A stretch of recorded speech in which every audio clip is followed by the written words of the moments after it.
level that nothing else on this planet can think. We think. We don't know. But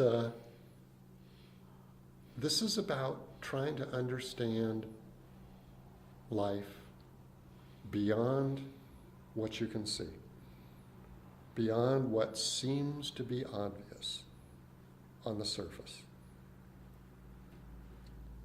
There is another side to things. There are two truths. We are separate and we are not separate. We are not separate and not separate either. It gets into this sort of Buddhist, you are something and you're not, but you are both and not, and you aren't either. The reason that they talk about things like this is because all things are true at once. They're simply different ways to look at the exact same thing. They're different sides of the same thing. And you can't just look at one side of anything and say that's the whole truth, because the opposite is true as well. Because without opposites, nothing exists. Everything is dualistic. You wouldn't know it if it didn't have its opposite. You wouldn't know what cold is unless there was hot. You wouldn't know what light is unless there was dark. We live in a dualistic world. We are dualistic. And that's what allows us to be able to notice what we are. Again, without its opposite, everything would be unnoticeable. We simply wouldn't even see it. It's amazing when you think about it. When we start to look at life in all these different unique and interesting ways, it brings back the wonder of life. It turns us into children again. It turns us into the not knowing. I mean, that's the beauty of children. They don't know. They're alive. They have all the faculties we have. They have all the sense and perceptions, abilities that we have, but they've not experienced anything, so everything is new to them. And then they get used to them, and then they're not fascinating anymore. And as we grow up, that's what happens. The more we are exposed to something, the more numb we become to it, until we go back and re-examine those things and re-find the wonder in the everyday, in the most mundane things. I mean, I sit here and I breathe air. I notice I'm breathing. And then I start thinking, well, what's going on with that breath that goes inside of me? What is it doing? And all of a sudden I start realizing that there's all these functions that are happening that I'm completely unaware of. Oxygen and other elements within that, the air we breathe is entering my body, it's going into my bloodstream, it's moving around, it's causing things to grow and causing things to repair itself and protect me. It's like I'm an amazing machine, a machine that doesn't even know it's doing what it's doing. Just to take that moment of noticing makes us reappreciate what we are. Think about a baby that's just born. And, when babies are just born, they don't have a lot of motor skills. They haven't completely developed those things. But as they do, have you ever seen a baby hold its hand up and look at its hand? It's like, it doesn't even know what it is. It's fascinated by it, though, because it can think about it and it'll move when it thinks about it. Those are the kind of things that, I can look at my hand right now and say, move. And it'll move, and it's like, I don't know how I did that. I honestly don't know. To this day, I am no different than the baby looking at his hand, going, I don't know how that happened. All I know now is that I'm used to it happening. I know that when I think, move, it moves. But I have no idea how that happens or why it happens. There's nothing in my body, honestly, that should make it happen. There are muscles and nerves and all of the elements, all the mechanical elements in my body to allow my hand to move. But that connection between thought and mechanism is not understand. Nobody understands that. They know it happens, but nobody can tell you how. So,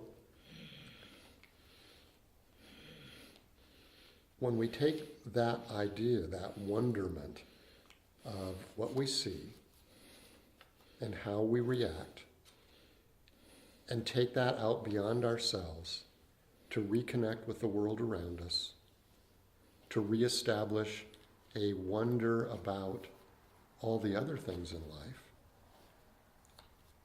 then we start to feel that friendliness, that comfort, that knowing that we need everything around us so much, and everything around us needs us so much to exist,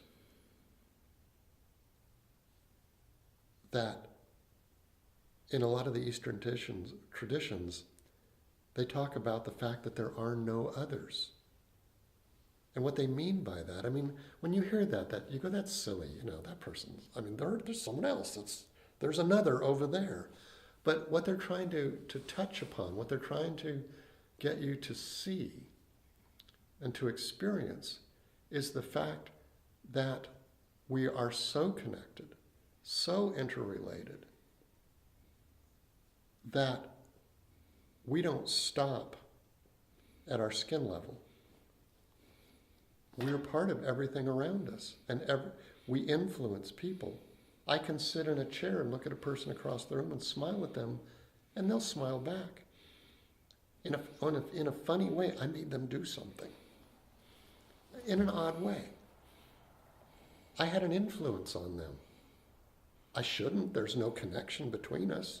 I didn't pull a string that said smile.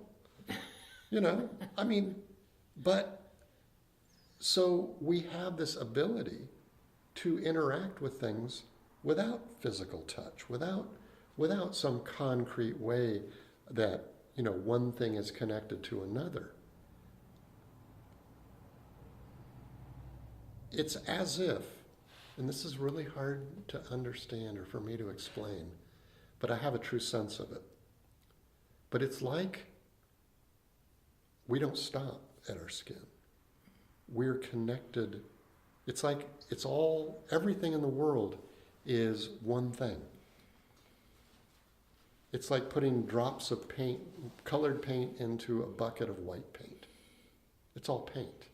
And you can say, well, there's a red dot, and it's distinguishable, and you can look at it and say it's separate.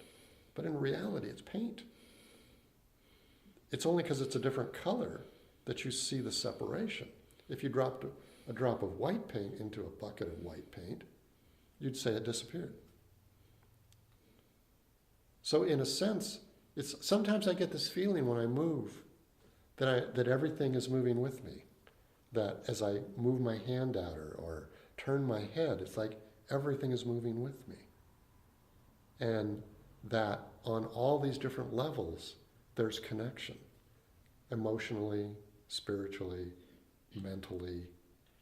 It's like I can reach out through all these different channels that are non-physical and still have a connection, still have an influence.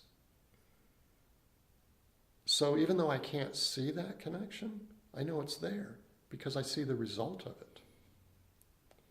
it. If I say something to someone that is derogatory, they flare up in anger.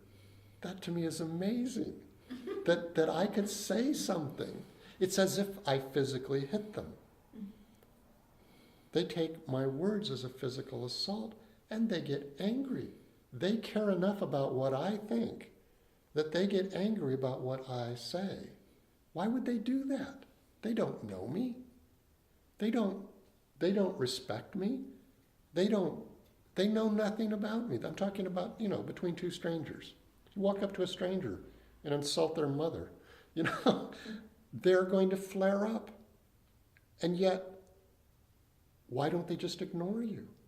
Because what you say has no power, has no weight, it's not even true, probably. Well, how could it be? You don't even know the other person. And yet they will respond as if you hurt them, as if you physically hurt them. So there are these methods of connection. There are these methods of influence and connection that exist between people that, unless you notice it, you again feel this unrealistic separation, that you can take yourself, just like going back to the idea of pulling a fish out of the stream. The fish can't exist without the water. It must be in the water to survive. Now you can take it out, but it doesn't mean anything because it won't last. It will only last if you put it back. So the fish and the water on one level are the same. They need each other so much that they can't exist without the other.